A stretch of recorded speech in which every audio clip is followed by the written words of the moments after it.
We're here live with Richard Pierson. Richard, could you tell us about your origins? Well,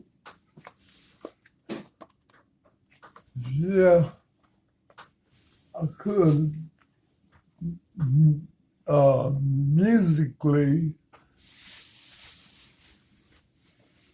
I'm first and foremost glad to be part of the fraternity of music, particularly jazz music. And it's one of the greatest feelings in the world.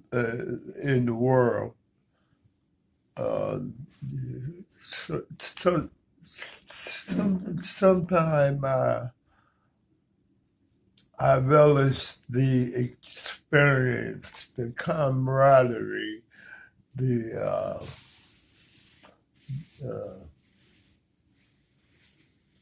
social aspect, more so than the actual playing of the music itself. I guess maybe because it has given and enriched so much of my life that just nothing like it.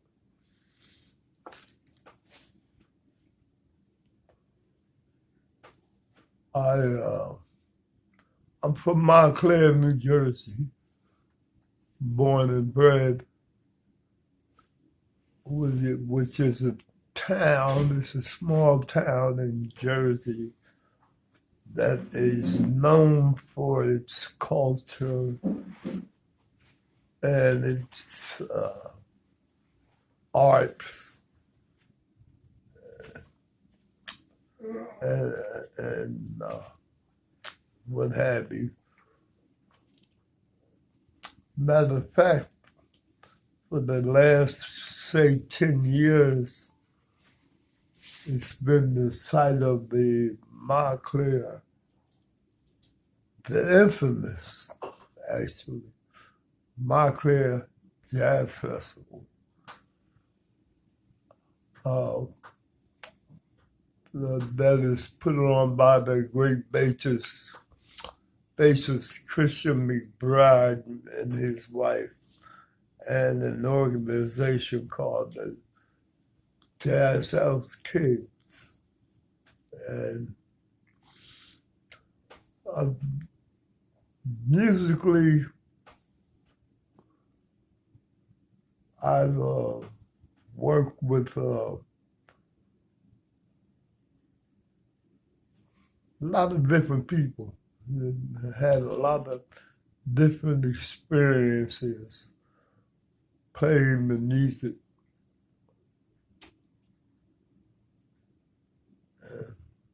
I just think it's a beautiful thing.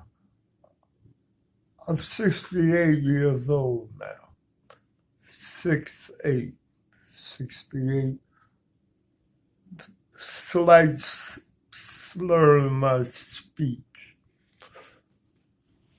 But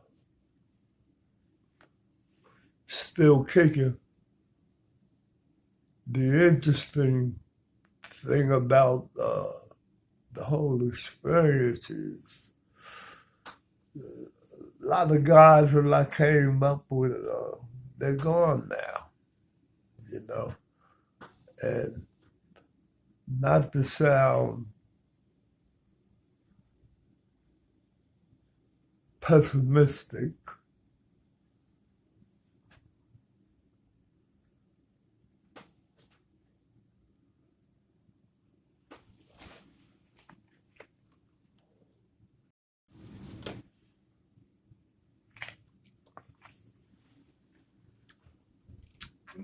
you guys caught me in the middle of a sushi break. This is my favorite meal. Uh,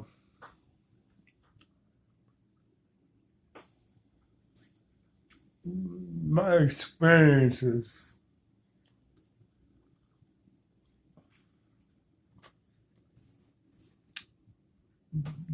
they run in total alignment with my life. So I think that my opinion,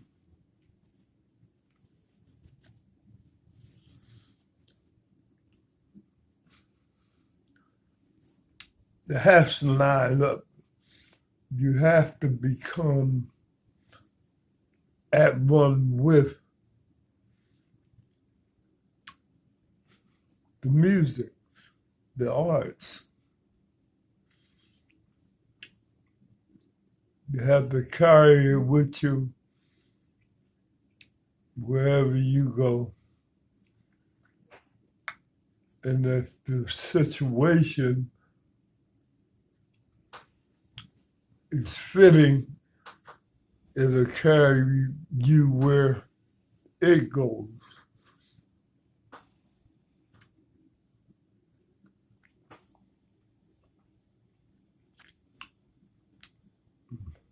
Nowadays, I like to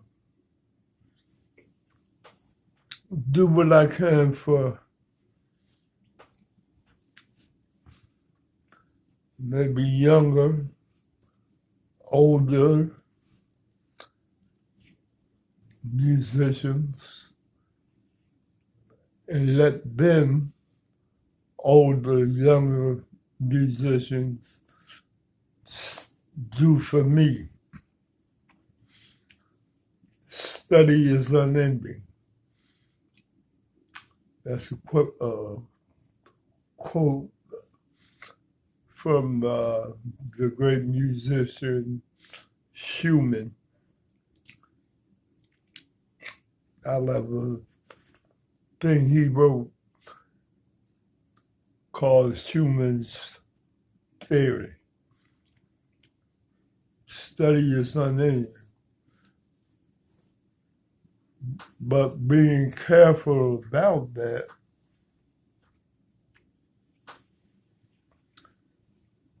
study encompasses what some might feel it is, and what some might feel that it isn't.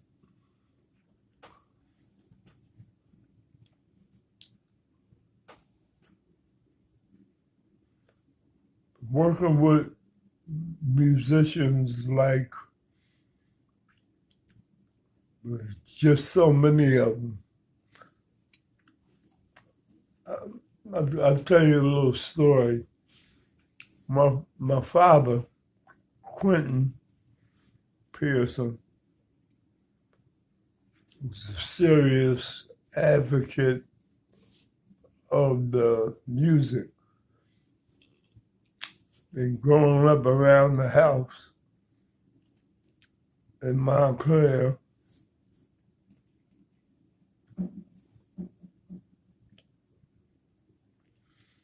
that was jazz in particular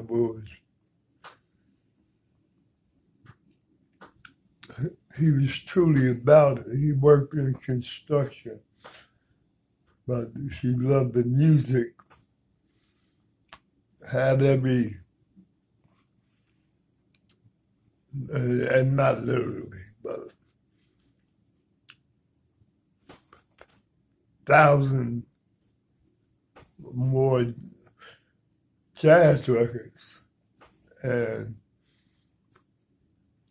he would, Saturday morning, that was a ritual.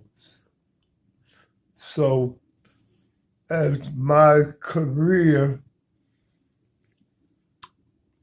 started to flourish. And I'm proud. So, yeah, flourish. He was, there was a period in time where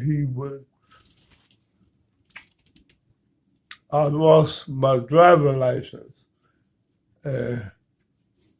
He would take me to New York City, places like that. And it was hard on me. He got to meet a lot of the people that he had albums by. It had gotten to the point where he says, "All right, where we playing tonight? We, where's the gig tonight?" And that's going back. That's part of the study aspect of it, because it taught me a lot about bonding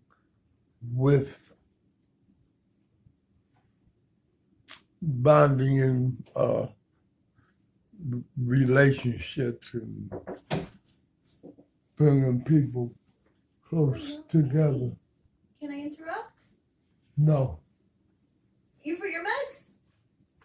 I gotta give you some meds. just for us. I'm on tape. You're on Give tape? me a minute. Okay, so I'll come back later. Okay. Okay, Thank you. alright.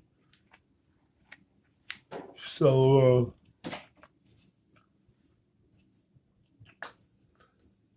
yeah, that was you know, there's a parallel to everything.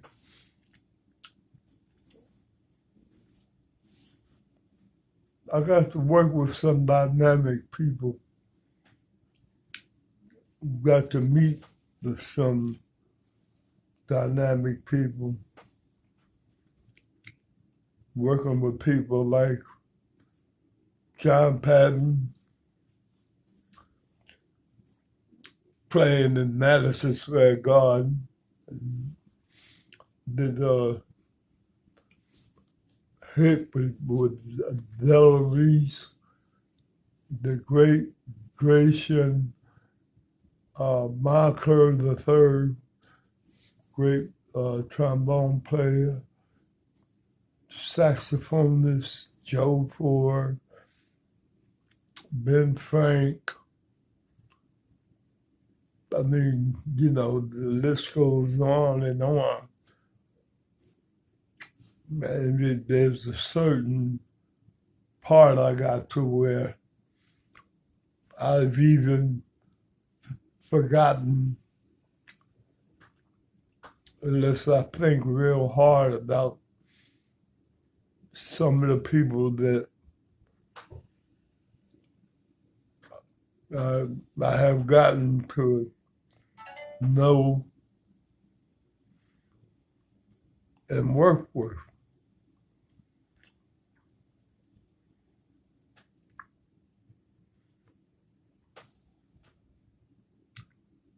All kinds of people, all bound together by the same thread. Quite interesting. A lot of stories in there. One thing, and I'm dealing with it now, is the age factor of it. And one unique thing about it is this phenomena crosses all ages, all cultures.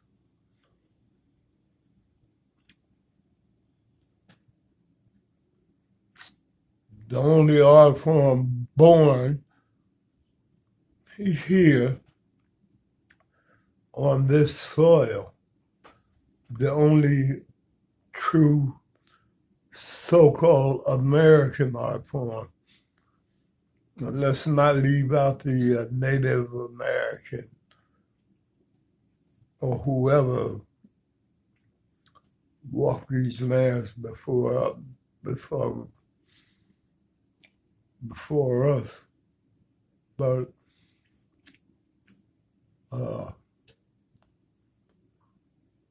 I feel privileged. It's great. It's a great feeling, and keeping things real. Everybody enjoys it when I enjoy it, when you enjoy it. This great art form, and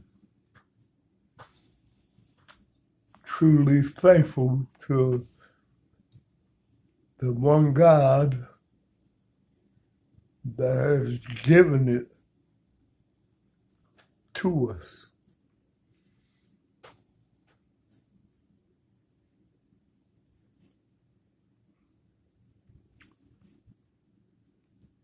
The first thing that I would tell a younger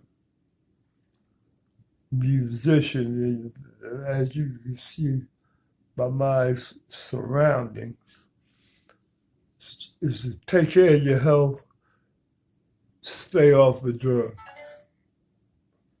right? Charlie Parker was 34 years old. The great Larry Young, the organist, was 34 years old. These are guys passed on at an early age. Because of the health and other issues that they have in maintaining their health. But that's the biggest issue that I would say to take care of is your health, your mental health, your spiritual health, and your physical health. You know, those things are first and foremost.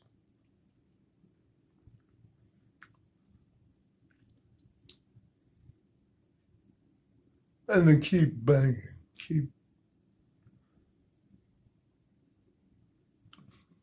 just stay at one with the music.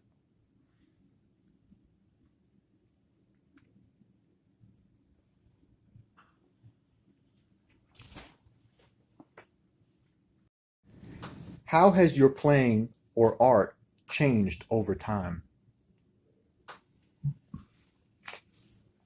Well, like I said earlier, it kind of mirrors your life. So what happens is you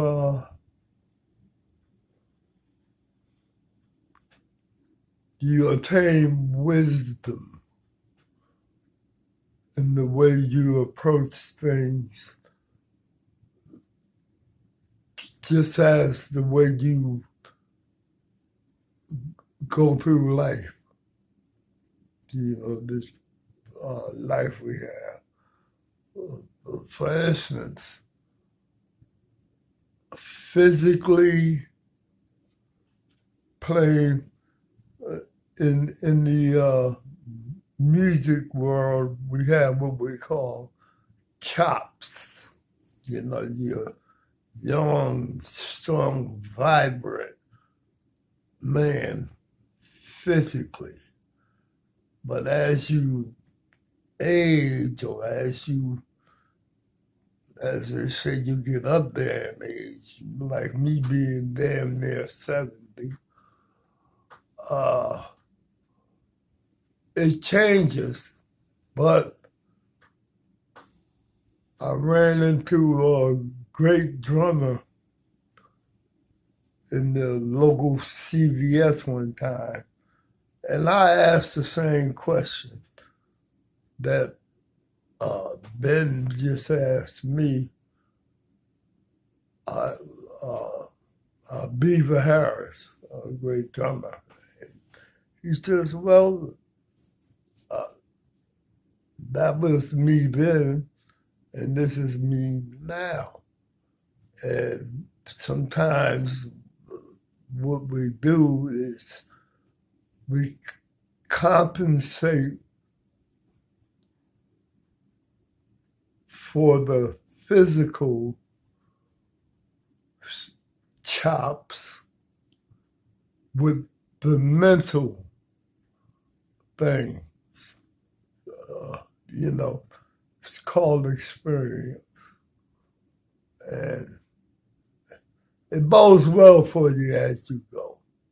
I'll just put it that way.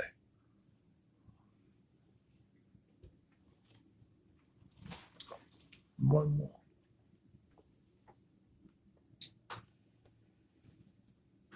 Could you talk about spirituality and how it relates to your life and music, or if it does? Yeah, it's a weird, it's a funny thing, and it's a good thing.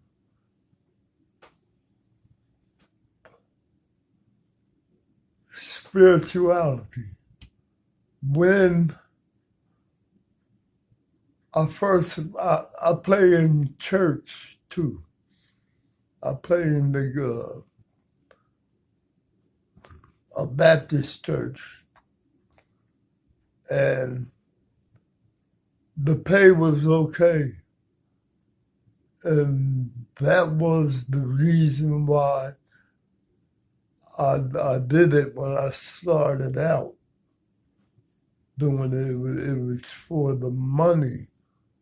But then as I went along, the spiritual aspect, the morality, and other things kind of fell into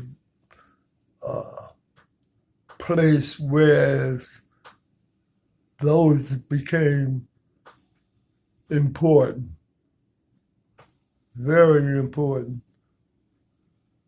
I mean, I was never a heathen, never was one of the bad guys, but just the other place came into the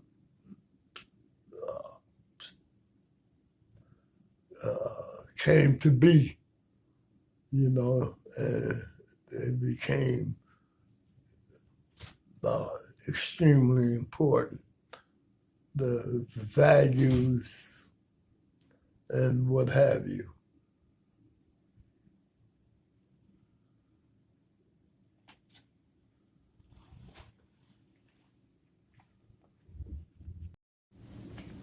Yeah,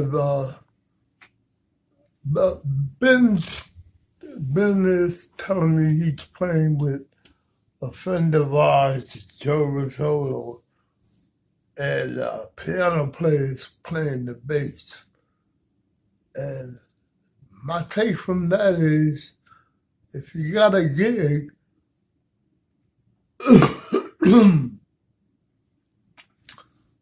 take it. take the gig. And that was said to me about 20 years ago when the great guitarist Ed Cherry, who worked with Dizzy Gillespie a whole lot, told me that Dizzy gave him the same advice. If you don't have a gig and one comes up, you don't turn down a gig. And I'm starting to understand that, sitting here in the hospital bed. Until next time, we'll see you again.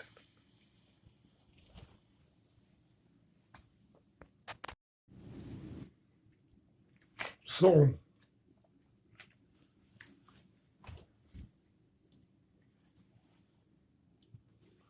back from a sushi break. So, in honor and of my colleagues, my good friends,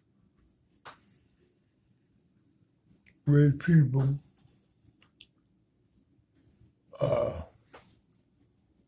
it's good to be here and it's good to be alive. And this is to be continued.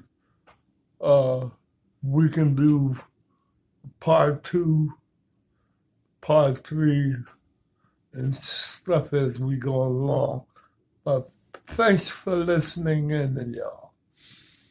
And let's pray for each other and one another's health and one another, period. And peace.